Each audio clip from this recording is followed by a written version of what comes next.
اچھا، علامہ طباطبائی ایک بات اور کہتے تھے ویسے تو تمام ائمہ کے الطاف اور لطف زائرین کے اوپر ہوتے ہیں، لیکن امام رضا علیہ السلام کا جو لطف ہے خاص طور پر محسوس کیا جا سکتا ہے۔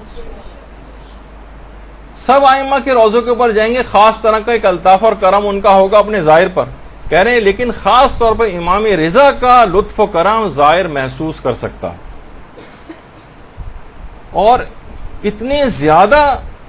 امام رضا علیہ السلام اپنے زائرین پر اتنی خاص عنایت اور توجہ رکھتے ہیں، ذرا سی بھی تکلیف سے تڑپ جاتے ہیں زائر کو اگر کوئی تکلیف پہنچ جائے۔ آیت اللہ فقیہ سید حسین سبزواری یہ خاص کلید بردار حرم تھے، نماز جماعت بھی پڑھاتے تھے، اور نماز کے لیے جس وقت یہ ایک دن نکل رہے تھے تو زائرین کا بہت ہی زیادہ رش تھا، کوئی مخصوصی تھی، جگہ جگہ زائرین کھڑے ہو کے زیارتیں پڑھ رہے تھے۔ اچھا، وقت ہو گیا، اذان ہو گئی ہے، وقت نکلا جا رہا ہے، تیز رفتاری کے ساتھ جا رہے ہیں، لیکن رش کی وجہ سے اپنی جگہ تک پہنچ نہیں پا رہے تھے، رش کی وجہ سے رستہ نہیں مل پا رہا تھا۔ اچھا، تھوڑا سا بعض اوقات یہ ہوتا ہے کہ وہاں پر غصہ بھی آ جاتا ہے، زائرین پر تھوڑا سا غصہ کیا اور ہاتھوں سے ہٹا کر رستہ بنایا۔ فرماتے ہیں کہ اس دن نماز پڑھا کے جب میں گھر آیا اور سویا تو خواب میں امام رضا علیہ السلام کو دیکھا۔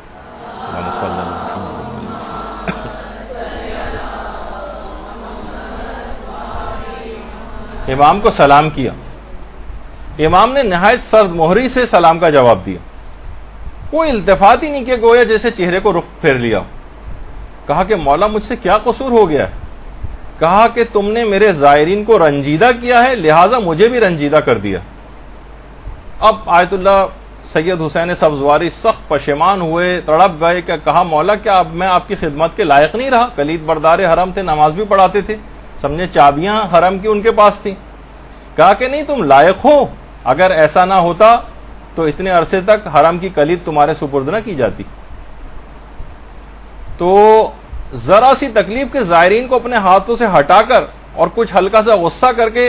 اور نماز کون سا اپنے کسی کام کے لیے جا رہے تھے، الگ سے نماز جماعت پڑھانی تھی، ایک ذمہ داری کے طور پر جا رہے تھے، لیکن یہ بھی امام کو پسند نہیں آیا کہ میرے زائر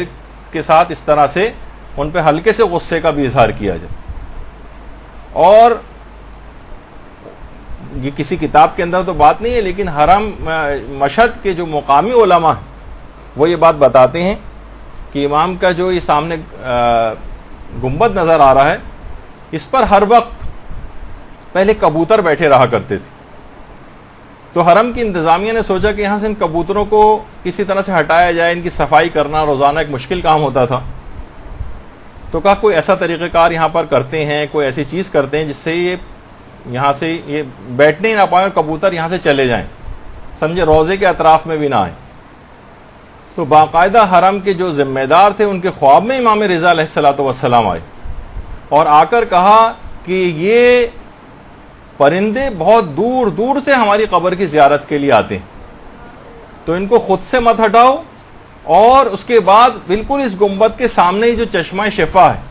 وہاں پر، یہ جو ہے آپ کے سامنے جو اسی بالکل سامنے ہی ہے اس کے،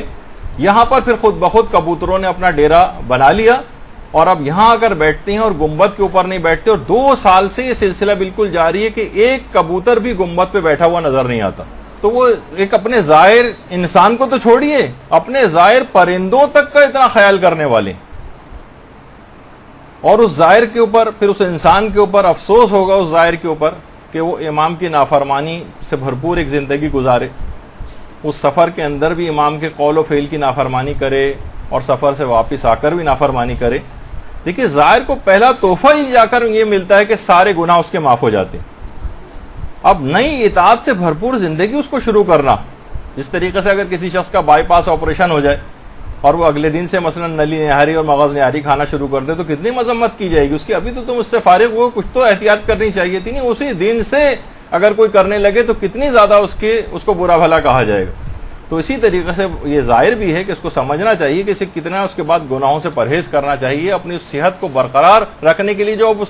آپریشن کے بعد اس کی صحت ٹھیک ہو گئی ہے وہ ٹھیک ہو گیا ہے، تو اسی طرح ظاہر جو ہے وہاں سے تمام گناہ اس کے بخش دیے گئے ہیں، اب ایک بہترین زندگی کا وہاں سے وہ آغاز کرے.